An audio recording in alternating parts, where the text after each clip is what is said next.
Welcome to the Jazz Flyte Podcast. I'm your host, Darrell Scott, and together we will dive into the lives and careers of the jazz legends who have left a rhythmic imprint on the world. Be prepared to reminisce on the highs and the lows of their musical journey and the trials that sculpted their timeless musical gems. We'll preserve the legacy of these extraordinary maestros and find inspiration in the melodies of their lives. Subscribe now and never miss a beat. Now, let's get to the show.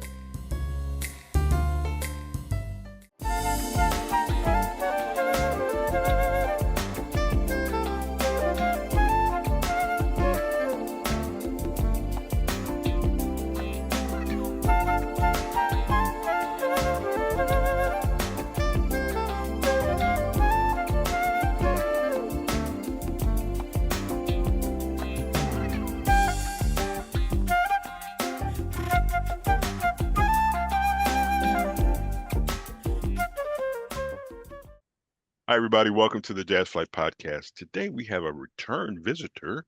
I'm so happy about this because she's really talented. But the thing I have discovered in the time that we have kind of gotten to know each other, this might be one of the busiest women on the planet. I'm just telling you. I thought here's Darrell's thing of musicians. You go make an album, you go on tour, you come back, you sit, and you chill. You're drinking pina coladas on the deck and doing all that sort of stuff. Ladies and gentlemen, this is Ragan Whiteside. Real quick. So she's an artist. She's got a new single out, which we'll talk about later in the show. 2 kids. And how old are the kids? 9 and 7. Prime school age. Mm-hmm. She does a radio show.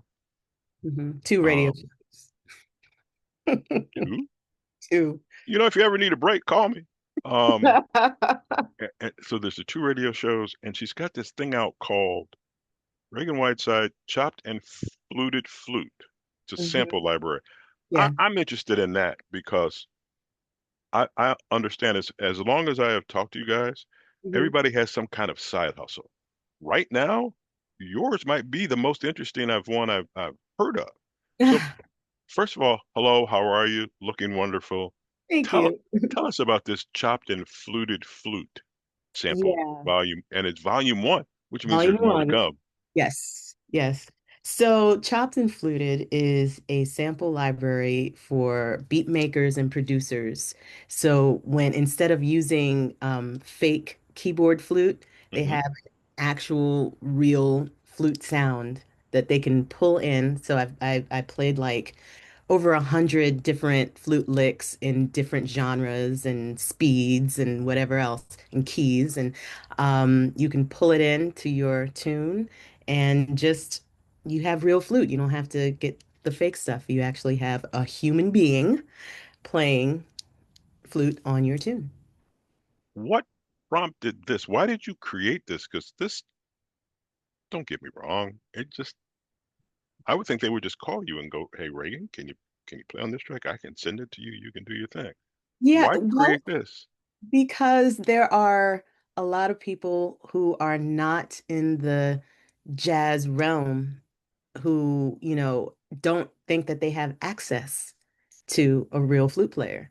Like your hip hop guy. Your hip hop guy, a lot of them don't even listen to jazz. They're doing Right? some other stuff, and Hmm. that's fine. But this would, a lot of the big hip hop tunes have featured, these little flute samples. Um and of course you have Lizzo that's, out here and she gets up there and plays a 2-second trill and everybody loses their mind. And it's like, well, how can I be down? Hmm. So we went and we just recorded a bunch. And I was doing my market research, and a lot of the sample libraries that have so-called flute, it was not flute at all. They were all keyboard samples. And or it was like a recorder or some kind of wooden flute that's not your typical transverse metal flute. Hmm. So there was a hole there. And so we decided to fill it. Very, very nice. And that's just one of the things he does, ladies and gentlemen. We, there's more. I want to talk about this because this is something a little closer to my heart. I've worried about how to say this. You have a tremendous speaking voice. Oh, You thank just you. do. You do. I mean, it's articulate. It's whatever. So you're doing two radio shows. Hmm. First of all, let's talk about the two radio shows, and then I'll get into my point here in a minute. So you're Okay. doing two syndicated radio shows, or are you back in your hometown every week doing a radio show? So I'm on WCLK in Atlanta every week. And then I have a syndicated show called The Get Down with Ragan Whiteside. And that is a show that I curate and produce here in my studio at home. And that's syndicated nationally and internationally.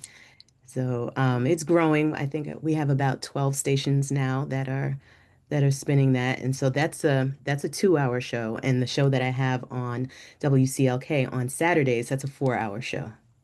The first thing I will say is being a former broadcasting school instructor, you say W is absolutely correct. Um, yeah, and if you know what I'm talking about, you is Yes. it It's W. It's is not W it's right? not It's not. W. Yeah. Now, how did you get started in both of those? Well, Or I kind of fell into it. I was doing a show, and David Linton, who is the program director at WCLK, was there in the audience. And he comes up to me after the show and he says, "Hey, would you like to be on the radio?" And I was like, "Well, you guys play me on your station a lot. hmm Thank you very much. I'm there." And he says, "No, dummy." But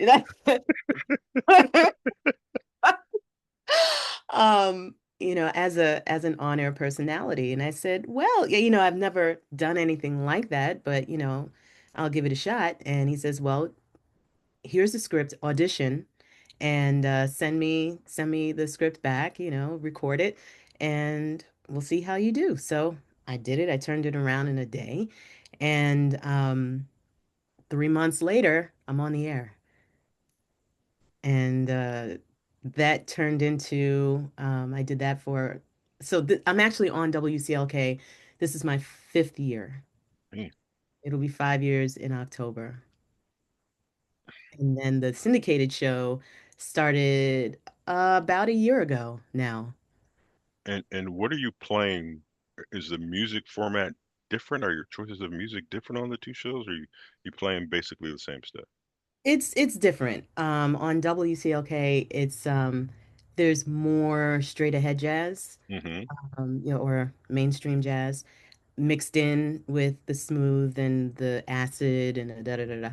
Um, the Get Down is mostly contemporary jazz and acid jazz, anything that has a beat, hmm anything that is bumping, anything, that's got so You do that so well. I, and it's funny that you say acid jazz. I mean, my history is jazz. Um, I wish I'd have thought of that earlier. I have an acid jazz CD over there that I loved. It didn't necessarily go well with the listening audience, but if you, I was telling somebody yesterday, the art is having the ability, because there's so many different styles of jazz, to mix them together, and Mhm. it is not easy. Yeah, Um, I mean, it's hard to throw in a Miles Davis tune to a Ragan Whiteside tune. You have to right. listen very intently, and then you have to figure out where this goes, where that goes. Some you can overlap them a little bit. Others you got to come to a dead stop and you got to start right there. But it's also one of my favorite tunes is Ponciana by Ahmad Jamal. I absolutely love that tune. But when I was on the air, it was like, how am I going to play this? Because everybody needs to hear it. Hmm. And it's tough. You just do so much. And folks, we've only gotten to, I won't even call it the surface, but we've just gotten to the surface. Let's talk about this voice thing. Do you do voiceovers? I do. Yes, that is another side hustle. Anything that I could find? or should I just do Ragan Whiteside voiceovers and see what comes up? Um, I don't know. The majority of the voiceovers that I've been booked for have been for radio. Hmm. So it's I don't have it on my Right, website, right. but I've probably read about 500 commercials over the past couple of years, and yeah. What? Here's, we're still going to get to the new music and tours and stuff like that. When does Reagan Whiteside have time? Two kids, husband, new music, tour. That's five. Hmm. Thank God I don't have any more fingers on this hand. How do you manage all of that? How do you to me the big thing is always is time management. I'm a workaholic. I cannot lie. So we can work forever Hmm. until we basically keel over, but we can do Right. that. But you have so many diverse things that, and I guess one of the fortunate things is you have a studio in your house. Yes. But how do you shut the door? Do you tell the kids? I'll say it this way. I interviewed a young lady who has two kids, and she did the interview from her truck because she Hmm. didn't want the kids doing whatever. I hope you're not doing No, you know what? The kids are now 9 and 7, so and they're kind of used to it now. that. If I tell them, "Mommy has an interview, I'll get back at you in, X amount of time," and they're cool. They're fine. They know. Mm, mm, mm. Yeah, Right. they're. I think they've developed into like showbiz kids. Oh, okay. They they're both musicians. They both like to make little movies, little shorts for Hmm. YouTube. And, they're used to recording sessions. They're used to people coming over to the house to record. They're used to rehearsals. They're used to shows and sometimes traveling for shows. So they are very understanding and patient with their mom Hmm. when it comes time to do things. And then also, I try not to schedule anything when it's mommy duty time. I try not Right. to schedule anything when they're home and I need to be present. So this is totally off the wall, but I just thought of this. Mommy duty. What's the Mhm. best thing you cook? Oh, wow. I think their favorite are lemon pepper chicken wings. I think that's their favorite. Okay, what's supposed to follow up is, Daryl, you need to taste these, so I'm going to invite you over. Okay, maybe I'm asking a bit much. I'm sorry. I won't do that. All right. Let's do this. Let's listen to a song of yours, and we won't get to that one yet. Let's talk about "Remind Me," which is one of my favorites, but it Mhm. also features Patrice Rushen. How did Yes. how did how did you and Patrice hook up? And can you hook a brother up with Patrice Rushen? That was serious 6 degrees of separation. Hmm. We just used our network, and at the end of the day, it was like your cousin's baby mama's best friend. Like um and so it took a few months, but we implored our network to, hey, who knows her? Who can Hmm. touch? And we sent her the rough cut that we did, and she liked it. And next thing I know, I get a phone call from her, out of the blue, and I'm like, "What is this Right. Yes. California number?" It's like, okay, you're gonna call about my car's warranty or something, but no, it was her, and I nearly choked on my toothbrush, and we were on the phone for like maybe 10 minutes, and she was like, okay, well, I'll do some solos. And I was like, thank you. And next thing I know, I have Patrice Rushen on my tune, Nice. on my Nice. album. It Nice. was just incredible. All right. Let's listen to "You Remind Me" featuring Patrice Rushen on the Jazz Flight Podcast with Reagan Whiteside.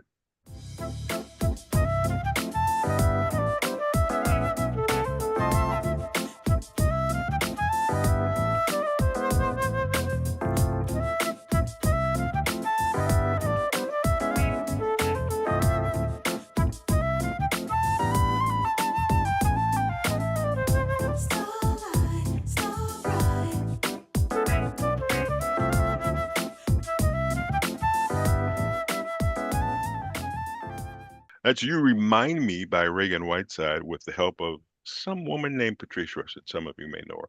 And you're listening to the Jazz Flight Podcast. Reagan, when did all of this come to you? Were you just, I'm just going to be a musician, I'm just going to be a flute player, but because of that, you have all these other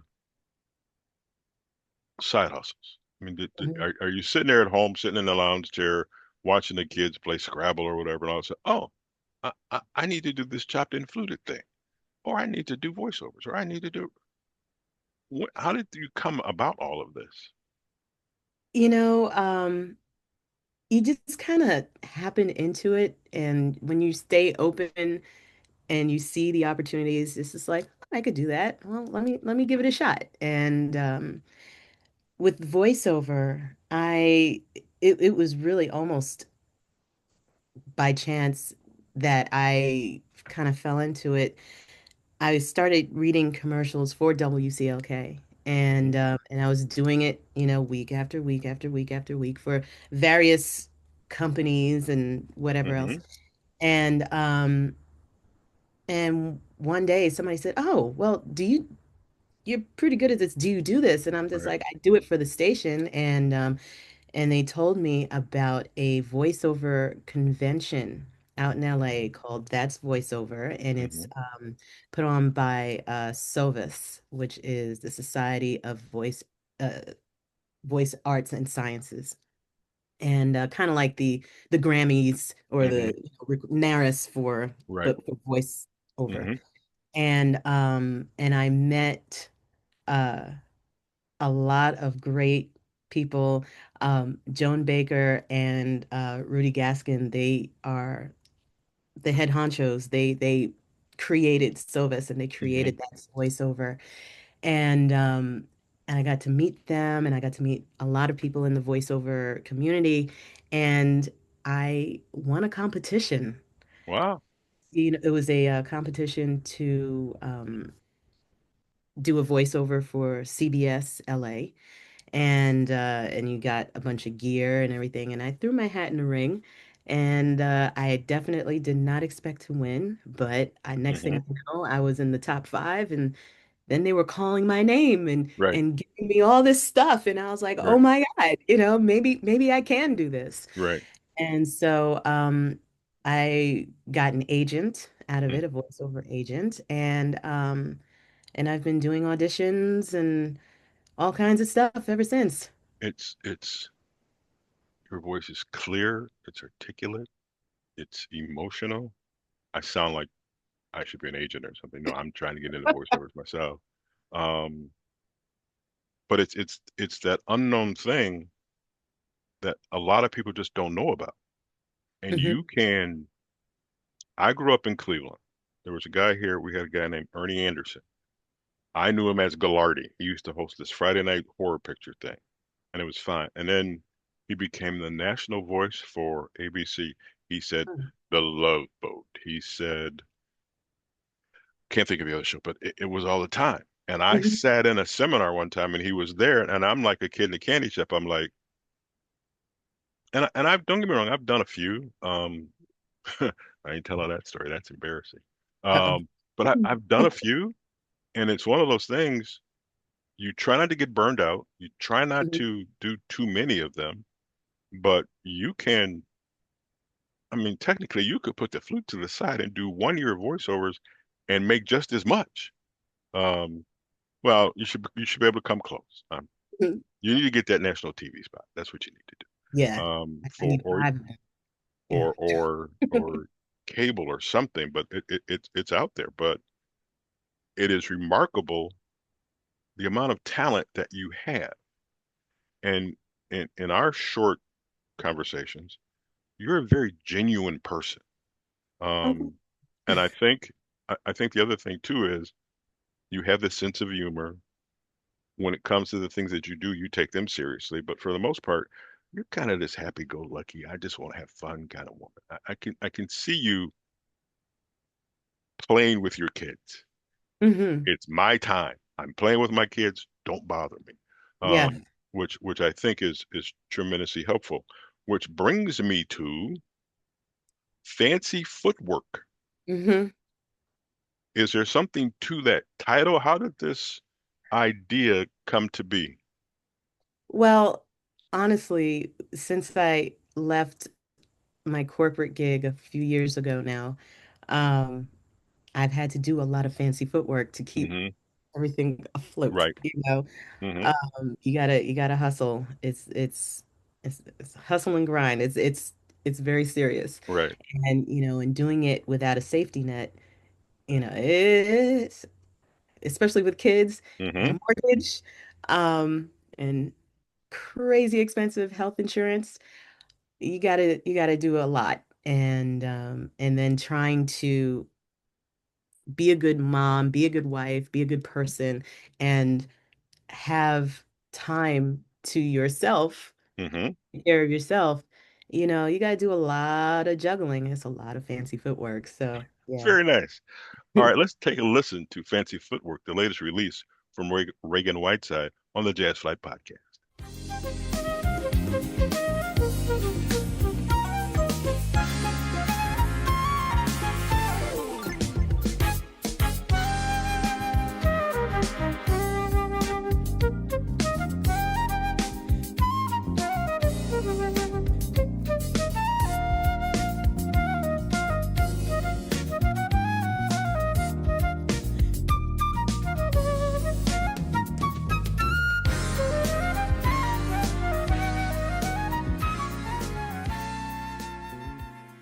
That is Fancy Footwork, the latest release from Ragan Whiteside on the Jazz Flyte Podcast.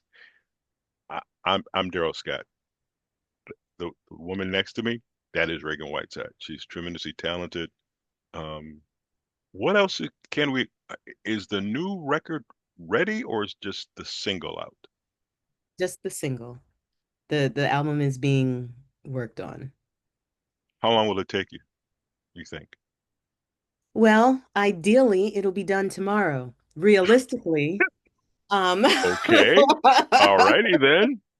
Can you just ship me mine tomorrow? realistically, we'll probably still have a good 2 months of recording to do. I But still I'm go trying back to to have it out. I'm trying to have it out, at least by the end of this year, if not, then January. what what is always what's your goal from a musical standpoint? How often are you trying to do, and I don't know what to call them anymore because I'm old school. Are you trying to put an album out every year? Are you trying every 18 months? If you had it in Yeah. your mind and to have a plan, what is your plan when it comes to recording a project? Ideally, I would put out an album every year, but you know, that's not realistic, not in the phase of life that I'm in right now. Hmm. So it'll probably be more like every 2 years. Hmm. But and then, dropping singles, Right. along the way just to, let people know I'm still here. But yeah, it's there's a lot that goes into an album, and then it's not like you can just say, okay, I'm just gonna get up and write a song. I mean, you can, Right. but for me, I have to feel inspired. I have to really be in that creative flow and have time to actually have a couple of hours to really focus. And then that file cabinet and the drawer underneath your desk, how many songs do you have in there that you have not recorded, or at least have some type of setup, some beat setup, some rhythm setup? Oh gosh, there's probably about 50 songs that are Yeah. just kind of sitting. Matter of fact, Fancy Footwork was one of those songs. What? I ask this question because I think every musician is different. What makes you go back and find that song? Is it just something you remember? Are you going through the drawer and I'm just going to play them just to see if I remember them and see if I can create something? How does that process work? Yeah, every now and then, I'll go back and, because you'll write something and then forget about it. And you want to go back and just see, what kind of ideas did I have that, I never completed. Hmm. And, instead of starting something new, because you want to sit down and you want to work on something, right? But Hmm. a fresh melody or a fresh track is not coming right away. So you go back into your archives and say, okay, what can I flesh out? What can I continue? And so I try to stockpile as many of those 8, 16, 32 bar ideas that will potentially become a song. Hmm. Um, and maybe I just didn't have time to finish it that day Hmm. because somebody had, tap class, or somebody else had a drum lesson, or, got to cook dinner, or, Hmm. whatever. That's the whole organization thing. So I'm willing to bet you're a very organized woman. I All right. try. The the pièce de résistance to this interview is you are coming to town in a couple of weeks. Yes. I can't think of time frame. September, I think it's September 12th. Yes. Yes. What can we expect from a Ragan Whiteside show? High energy. High energy. Um, Definitely when you think of the flute, a lot of people think, oh, it's gonna be this nice, mellow, slow kind of no. Mm-mm. My tunes are more up tempo than not, and funky, and you'll definitely hear a lot of stories. I like to tell stories during my show, and make you laugh a little bit. And I find that part shocking. Absolutely shocking. Just saying. yes, yes. And I just want people to have a good time. My goal is to have you leave the room high and feeling amazing and saying, "Oh my God, that was the best 90 minutes of my life." So as you're sitting there talking about flute and being kind of soft, romantic, whatever, I began to think of like Bobby Humphrey, Hubert Laws, uh, Herbie Mann. Hmm. Um, I'm happy with that. I don't mind that at all. Not in the least bit. Um, But this stuff, still has some bump to it. oh And yes, most and definitely. mine definitely does. I'm not saying that my show is we're not doing house music here, but it's definitely funky. I just got this picture of my in my head of you being on stage and it's a house music party. Okay. Oh man, I would love that. I'm a house head, so Oh, okay. Well, at some time, album number 10 should be house music. I wouldn't be mad. I and it's one of those things, it's such a departure that people would buy it just because it's such a departure and to see how you handled it. Hmm. That's the thing that I think that's interesting. I remember, not to change the subject, Grover had that in the 70s and 80s with Skylarkin and Easy on My Mind, and I'm not going to get all the titles right. But then he did something, and I can see the cover, but it was more the straight ahead stuff. And it was Mm, like, I need to listen to this just because he's doing this. right. Okay, I'm gonna put that on my calendar once we get this done, and I'm gonna look for it. And if I can talk to you every now and then, I might send you a note. How's that house? How's that house album coming along? Because I'm not gonna let you forget. Um, I I totally appreciate you. And you're having Hub's Groove backing you up, correct? I believe so, yes. Okay, yeah. So, um, I truly appreciate you. This is our second time talking. I hope we can continue to do this Yes. and have more. I want to say laugh, to have more of a conversation. Hmm. I interviewed Gerald Albright, and Gerald goes, Darrell, we'll talk about that when you and I are face to face. And I get that. I get that. I don't have a problem with that. As a matter of fact, we're the same astrological sign. Oh, really? Yes, we are. His birthday is now, and mine's in 3 weeks. Hmm. But we're both. I'll just say we're both Virgos. Mm. It's funny. I listen to things and I hear him and I go, yeah, I would probably do the same thing. Ragan Whiteside, best of luck to you. I don't know how you get all this stuff done. Um, I appreciate your work ethic. I appreciate your music. I appreciate you being a good mom. Um, Now we got to do is get you a 100-pound husky. He's on the floor asleep. I don't need that Um, ability. no, you don't need that dog. Okay, that's what I'm trying to get rid of, Brody. But he is, um, whatever. But I appreciate the time. I'm so glad we got to talk. I think somewhere along the line, even if it's not a conversation about an interview, I'm just going to like drop you notes just to see how you're doing, see how Yes, things are please happening. do. I can do that, and we'll just go from there. Ladies Yeah. and gentlemen, you've been listening to the Jazz Flight Podcast. Our guest today has been the lovely, talented Ragan Whiteside, and she's oh so busy. So don't try booking her time because I'm number 4 on the list, and she can probably tell you who the first 3 are. And I go in there. All right.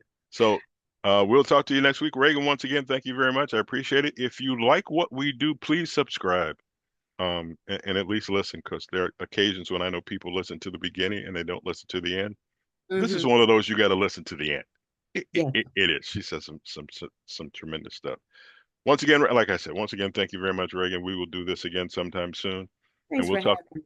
having me. If you just want to call, you have my contact information. We can talk whenever there's new music, whenever you're doing a different project, whenever you're doing anything. Just let me know. So thank you again. Thank you.